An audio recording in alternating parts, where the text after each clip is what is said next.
My name is Emily, and I'm 35 years old. For the past 10 years, I've been taking care of our home. My husband, Michael, is a doctor.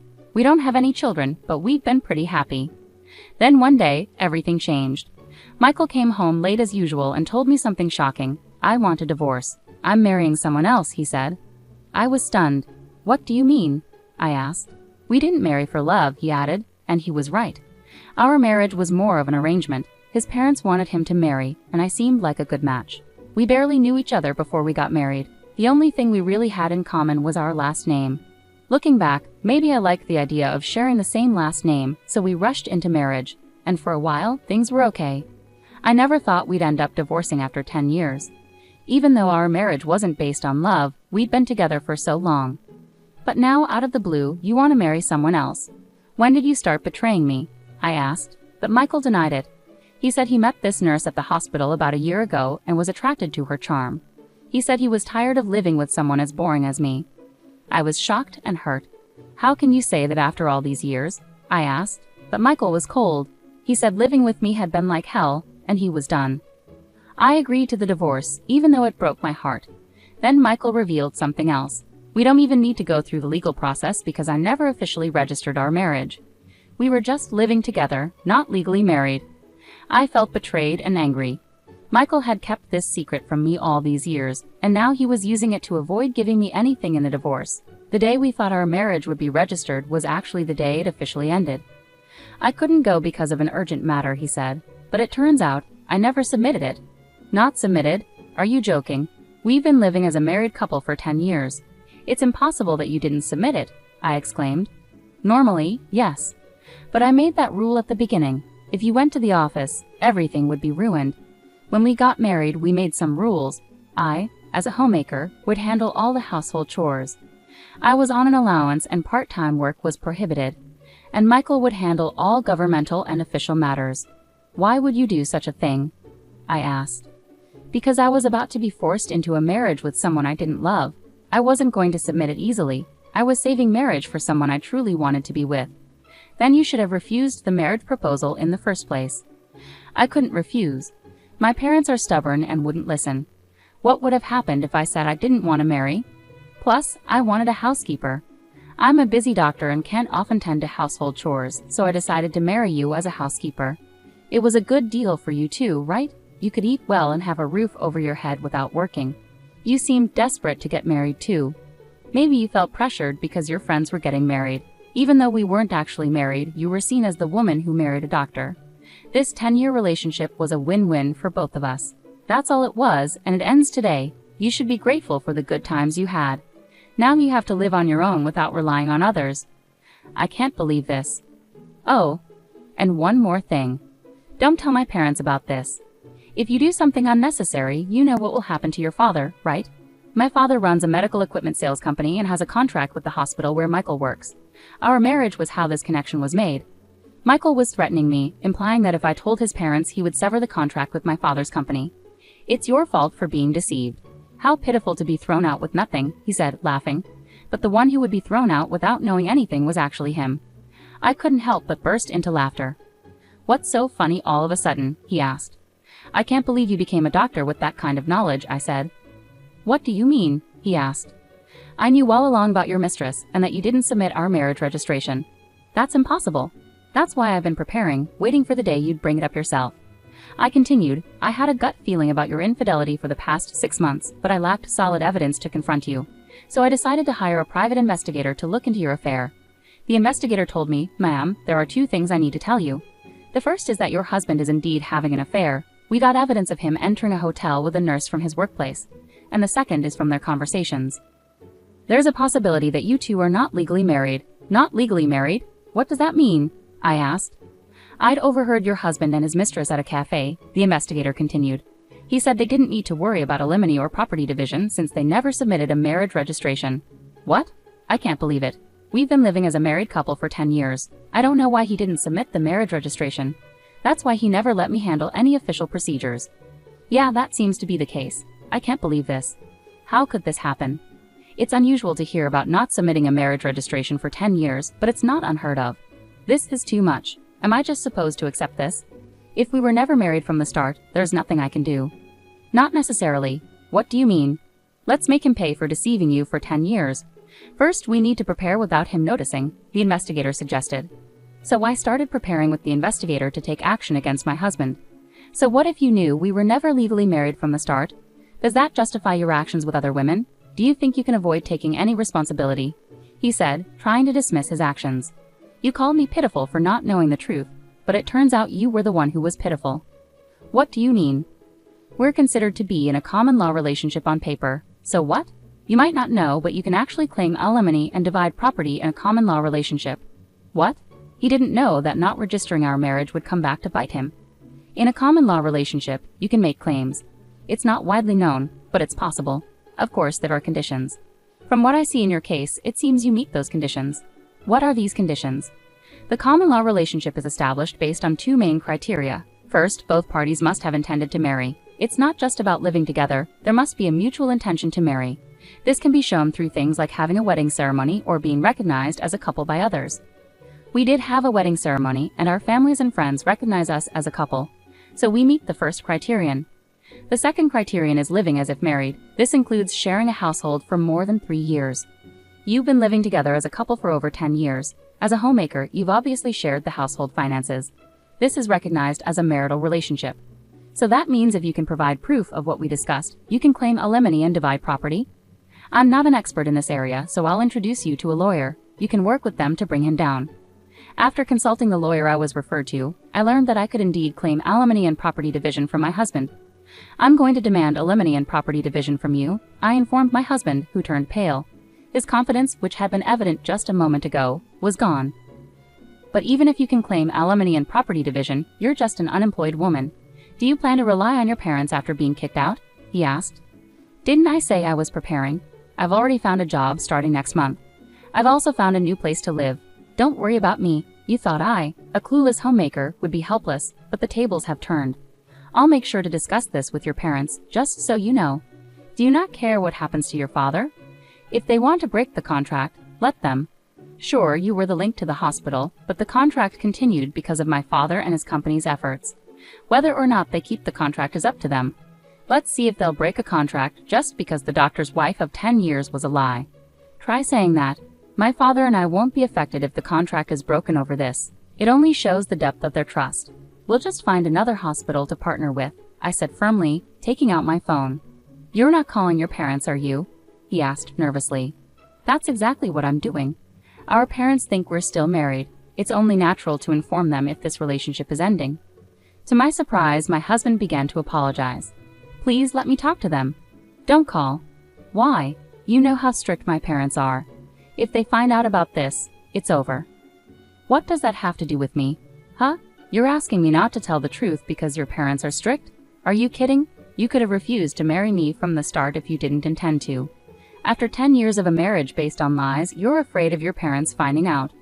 I can't accept such a convenient story, but I can accept telling them the truth. I'll make sure both your parents and mine know everything. And so I called both sets of parents. All 4 were shocked upon hearing my story, and a meeting was promptly arranged at our house. I've heard everything over the phone. Is it true that you pretended to be married for 10 years without submitting a marriage registration? Speak up, you foolish son, my father-in-law demanded. It's true. I didn't submit it. Why did you do that? Didn't you think about how Emily would feel? I didn't have a choice. No choice? How can you say that? It's your fault, Mom and Dad. I didn't want to get married, but you started looking for a bride for me anyway, saying it was time. You arranged meetings and pressured me into marriage. But you agreed to it, didn't you? I had to agree. If I had refused, you would have caused a scene, so I decided to go through with it. If you were willing to marry, why didn't you register the marriage? I read about a man online who was in the same situation. He didn't want to marry but had to because of his parents. He lived as if married without registering, then revealed the truth when he found someone he truly loved. That's shocking. What happened to him in the end? Now he's married to the person he loves and has a real marriage, so I plan to marry my girlfriend too and have a real marriage. After hearing his explanation, my parents, who had been quiet until then, finally spoke up. A real marriage, huh? Maybe you didn't marry for love, but remember what you promised at the wedding? We will always care for each other and create a happy home. What did those words mean to you? What did you show us back then? We trusted you with our daughter's happiness, but for 10 years you deceived her by not registering the marriage. Did you create a happy home? And now you're leaving her for another woman. Can someone who acts without care, even if they change partners, truly have a real marriage? Well, we were glad you married our daughter, not just because you're a doctor. We thought she could build a happy life with someone as sincere as you. But it seems we were wrong and misled. And you threatened our daughter that if she told us, you'd end your business contract with us. Really? If you're going to threaten our daughter, we'll end the contract ourselves. Be warned, we will speak the truth when asked. If you do that, there will be gossip at the hospital. Gossip? Yes, maybe, but that's because of what you did. You were the one who threatened us with ending the contract. My husband panicked at this unexpected turn. Please, let's talk about this calmly. Don't play games with us. My father-in-law grabbed my husband's collar, furious. We didn't raise you to be a scoundrel. What were you thinking? Dad, please stop. By not registering the marriage, you may have thought you were protecting yourself, but because of your selfish actions, Emily was misled for 10 years. What were you thinking, causing so much trouble to others? The room fell silent. Faced with my father-in-law's words, my husband had nothing more to say. Emily and her parents, I'm really sorry for the trouble caused by this idiot. No, your parents shouldn't apologize. It's not their fault. But as parents, we partly bear responsibility for letting him behave this way. We'll take him home now and ensure he stops his reckless actions. We'll handle the aftermath properly. We're deeply sorry for all of this. With that, my husband was taken away by his parents to their home. You've been through so much. You should come back home for now and rest. We'll figure out the next steps later. Don't worry about anything right now, my parents said kindly. Thank you, but I'm not going back home just yet. There are things I need to take care of. I declined and chose to stay in my own home. What I needed to do was prepare for the final settlement with my now ex-husband, gathering evidence for our common law relationship. I was preparing to claim alimony and divide our assets. A few weeks later, I arranged a meeting with a lawyer. Even if I agree to alimony, why should I divide my property? She's been a homemaker for 10 years, never worked a day. I paid for everything, furniture, clothes, food. Now you're saying I have to give away the money I worked hard for. He protested, unwilling to accept sharing his earnings with me. Yes, that's correct. Your earnings and the belongings acquired during our relationship are subject to division. Why does it have to be like this? Who took care of the house and cooked meals while you were at work? Who managed everything at home? That doesn't matter now. No, it does matter. A homemaker deserves a share of the assets because running a household and raising children have real economic value. Speaking not just as a lawyer but as a person, do you think housework is something anyone can do, something that's just expected of a homemaker? The reason you could focus on your career was because of her support. Don't overlook that. What? This situation is a consequence of your actions, yet you're upset about fairness. What did you say? Never mind. Anyway, she's entitled to half of our assets through property division. That's how it works. Damn. As for alimony, we're seeking $100,000 from you. $100,000? Why so much for a relationship that wasn't even legally married? It's precisely because it wasn't a legal marriage. Typically, alimony in common law relationships ranges from $10,000 to $40,000. However, in your case, you pretended to be married for 10 years and then tried to discard her when you found someone else. The amount is based on the seriousness and duration of your actions. But still, you might think 10 years is short, but it's longer than you realize. During that time, she committed herself to you, believing you were married. You have no right to complain after betraying her. It was a powerful response. He had no rebuttal and reluctantly agreed to my terms. Later, I also sent a notice of claim for alimony to his mistress. With the help of an investigator, I knew who she was and where she worked, a nurse at the same hospital where he did. Wait, this isn't what you told me. What's going on? I told you not to approach me at work.